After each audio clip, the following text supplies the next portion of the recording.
Hello viewers, welcome to today's show. This is Teens Untold with me, Auntie Madge. I'm back once again, and today it's all about conflicts between the teens and their parents. The reason why I have come up with this, it's simply because I've realized like most teenagers are complaining that their relationship with their parents, it's very bad. Hawapatani, hawaelewani, and it concerns me because at times I just feel like the reason why it's all happening, it's because the parents hawaelewi watoto wao vizuri, and of course the kids do not understand their parents as well. And today I want us to have a discussion on that and of course the way forward to avoid all that. So number one, what causes these conflicts between them and their parents? Mostly it comes as a result of differences, and those differences are brought forth by different things. The first one is opinion. They differ with opinions. At times you just find like the opinion the parents have for their teenage boys and girls, it's totally different from what the kids have of them. A parent is this person who wants to love, to care, and to protect. But here comes a teen who feels like they need their time, they need their freedom, they need to be them. And so there is that difference in that.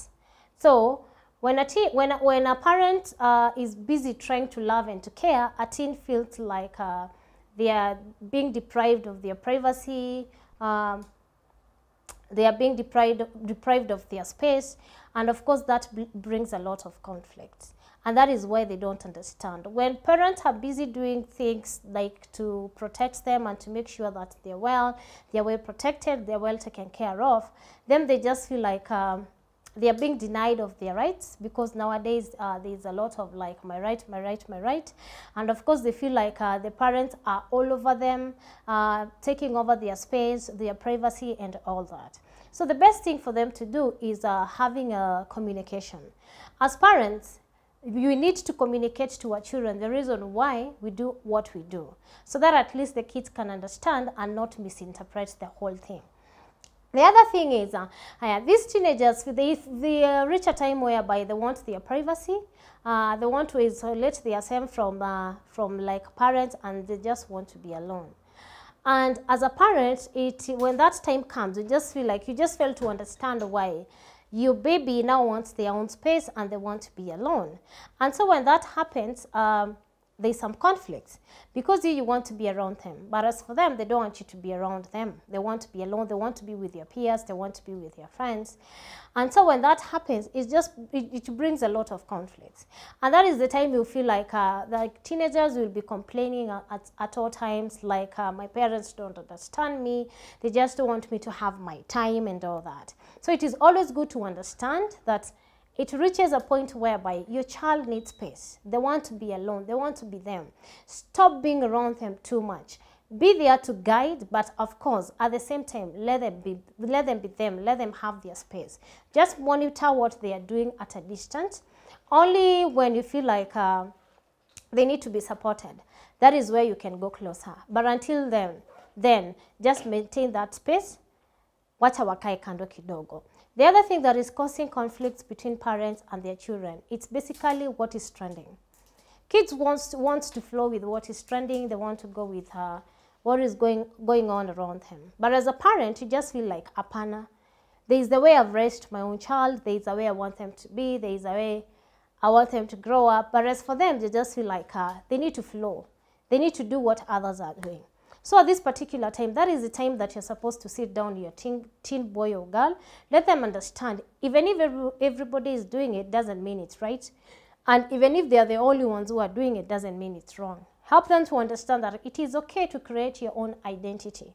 It is okay to be you. It's okay to be yourself. You know, it's okay to be unique. You don't have to do what everybody else is doing. And when you're doing so, make sure you're doing it with love. Make sure you're doing it with a lot of passion in you, and make sure even the words that you're using, they're very respectful.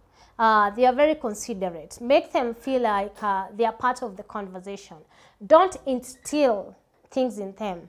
Let them be part of the decision making. Let them be part of every part of the conversation. Make them part, but don't impose. Don't like be pushy to them, because that is the time they just feel like you're being bossy, you're being pushy, and of course as a result they'll become rebellious. So to avoid your teen girl, your girl being rebellious, it is always good and fine to do what? To make sure like you make them part of the process. You make them part of like what the changes that you want to see in them. Let them be part of it. Let them feel involved. Let them feel like being there, doing all that together, so that it will be easy for them to do those things and they'll be good and they're okay. The other thing is peer pressure. Peer pressure, it's also something that has made like teen boys and girls have a lot of conflicts between them and their parents. Because when they're out there, you find that your child, he's been out, like maybe he's been in school for the last 3 months. You haven't been with him. And of course, they'll learn a lot when they're out there. And now what they learn there, for 3 months, they have been with your peers, learning new things. You know, some you conquer with them, some you don't. And then they come back home. You're with them for only 1 month. And of course, you want them to unlearn what they learned in 3 months in 1 month. That is also something else that parents should have in mind. That this is a child that you haven't been with for the last 3 months. They have been with your peers out there. And so when they come back home, they'll be home for only 1 month. So when they come home and you just realize like there are some of the things that you're doing that don't go well with you. Usiwa condemn, usiwakemee sana. Uelewe they were out of your sight for 3 months. So make sure like even how you approach the whole situation to avoid the conflict, to avoid this back and forth, to avoid this teen feeling like you're trying to impose things on them. Make sure like the way you approach that whole situation, it is in a very respectable way, very understanding, and the way you approach it, how you do it, make sure it is all figured out. Figure it out first. Know how you're going to approach. You live in the language that you're going to use. Let it be well, nice, and it will be like to make sure it will be taken well, because that is the only thing that will make you avoid conflict between you and your teen boy or girl. And after it all, they are going to learn. Because we always say the only person you're responsible for is your own child. You're not responsible for those other kids out there. And if you don't empower your child in a way that when they go out there, they are going to be in a position like to put off like that peer pressure, those things out there. The only thing you'll be sure like your child can cope and can handle the pressure out there. It's only by empowering your own child and making sure that they are well, they have the information, they are empowered, they understand the do's and the don'ts, their self-esteem is very high, because that is something that is very important. Because you just find that the reason why kids mostly fall for peer pressure, it's simply because their self-esteem is very low. That is the reason why you find that most of the times they're influenced by those bad behaviors out there. And most of the times they're influenced because they're only trying to fit in. They're trying to be accepted. So if you empower your child, they will not fall for the peer pressure. So they will be strong, and their no factor will be very strong. They'll be in a position to say no to the bad things and say yes to what is good. So make sure your child is empowered, strong, self-esteem is high, and it starts from home. It is home that you instill all that, so that even when they go out there, they'll be strong enough not to fall for such things. The other thing is parents are delegating duties to their kids a lot. Maybe they are busy out there working, and they say they are working for these kids. And so they do a lot of delegating to their own kids. And that brings a lot of conflicts between them and their kids. So I want parents to understand that, yeah, it is okay for them to work. It is okay for them to do these chores. But at the same time, it is also good for you parents to balance. I always remember that even these kids need their own space. You're going to delegate duties for them from morning until jioni, like they have no time for themselves. And of course, when they feel like manze, I'm tired and I just want to have time for me, I want to have time for myself, at times they will not do everything that you left for them to do. And so when you come back in the evening, manze kuna chaos. So it is always good for parents to understand that. As much as you want your kids to do these chores, in the other hand, it is good for you to balance. Saa zingine unapata mzazi anaachia mtaka, yani you leave like these teenagers in charge of like their younger siblings. It is okay to do that once in a while, but wacha isikuwe ni routine, kwa sababu that is where you find even like being a girl child, you find them like hating like this having kids thing. So this child grows up not wanting to even ever want to have kids in their life because they just feel like it's a burden, because you burden them taking care of the younger siblings and they didn't even have time for themselves. So even as they grow up, they choose to have time to themselves rather than like going the family way, because they just felt like this family way, manze, no, it doesn't work for me. So it is always good, parents, to balance. Also consider them having their own time. Let them have their own time. Do what makes them happy, so that at least they will not feel that burden with the chores that you give them. Also, parents not being there to listen to them. Teenagers have a lot of issues nowadays that wanaendelea nazo. We just find that they have reached a point whereby they even get involved to early relationships. And so at times they have issues either in school with a friend, with like these relationship things, and at times they just need someone to talk to, a shoulder to lean on. But what happens, we as parents, we have become so busy for them. We are busy, and we understand we are busy working. We are not doing it intentionally, and we have no bad intentions like behind them. But what happens? We are far away from them. We don't have time for them. So even when they want to talk to us, we don't have the time.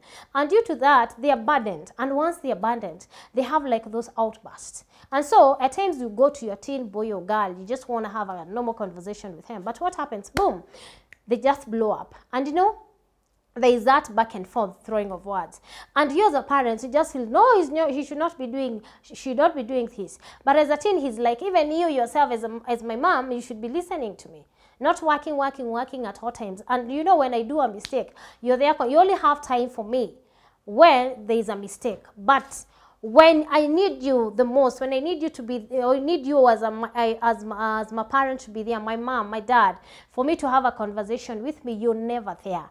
But of course, when I do a mistake, that is when you come, condemning me, judging me, calling me names, punishing me, and that does not go well, and that will bring a lot of conflicts.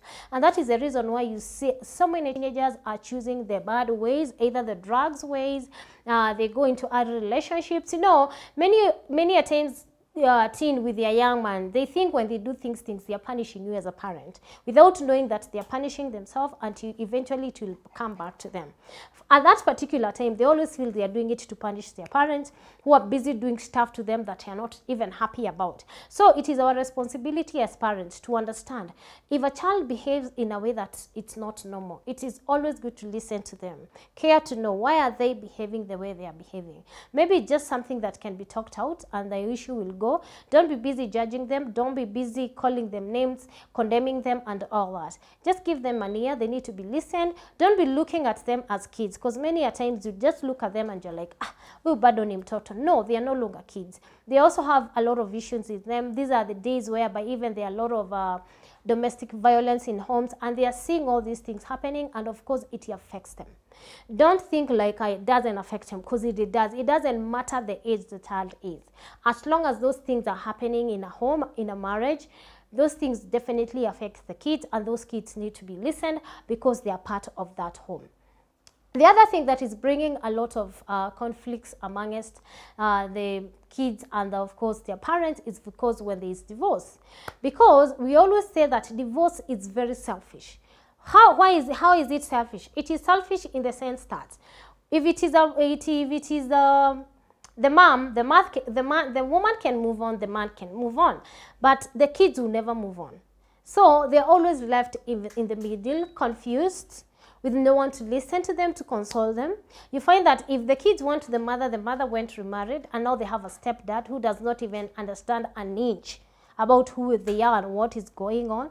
The same with the dad. If they went with the dad remarried and now they have a stepmom, and that brings a lot of conflicts because they don't get it and they don't understand. Definitely no child wants the other parents to be replaced, and so when that happens, it just brings a lot of anger, a lot of bitterness in these kids. It is always good to understand your child enough to find someone who can journey with him in such a situation that happens. That is why we have counselors.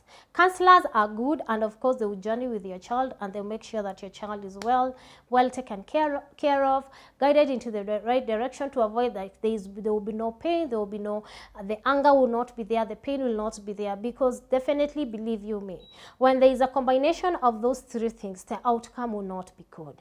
That is a child who can do anything. That is a child who is capable of going any direction, because they are angry, and when they are angry, they don't even think right, they don't even think straight. So to avoid all this, it is always good to have your child interest at heart. When such a situation happens, when there is divorce, understand that that child is broken, and of course they need love, they need support, and they need to be guided. And if you cannot be there, make sure you have someone by their side who is going to guide them and who is going to support them at the same time.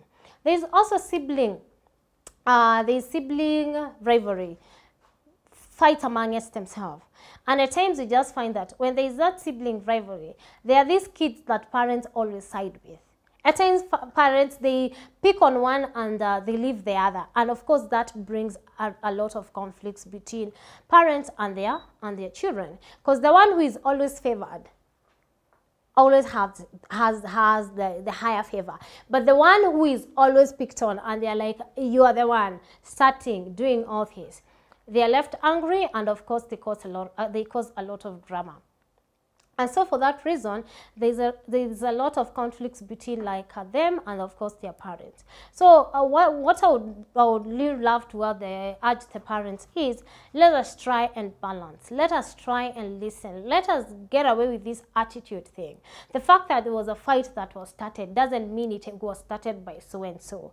Let us always learn to listen to them and understand where it started, how it's all going, where it's ending, so that you can support them equally and stand with them equally. Let us not pick side with one child leaving the other, because that is bringing also the issue of sibling rivalry. You just find one sibling hates another, and of course it just bring a lot of negative energy around the home. Let us try and balance our children. Let us treat them equally, and when you do so, we are going to avoid all these conflicts, and you're going to have very healthy families.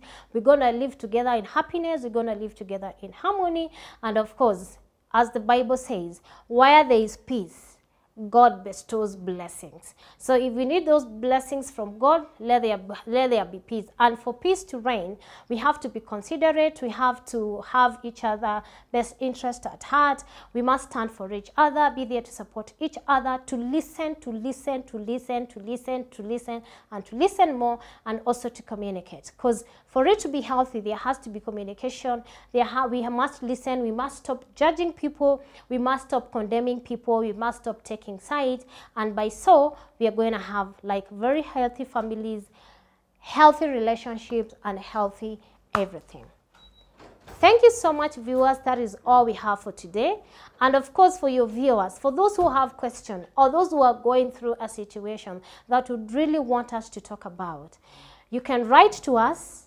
Let us know, and of course I'm going to pick it up, and you're going to discuss it on our next show. So just feel free to write to us any day, anytime, and of course it will be discussed. So thank you so much for being with us today. This is Teens Untold with me, Auntie Maj.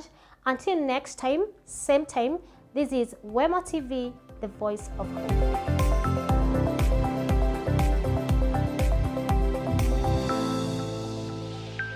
Wema TV, the voice of hope.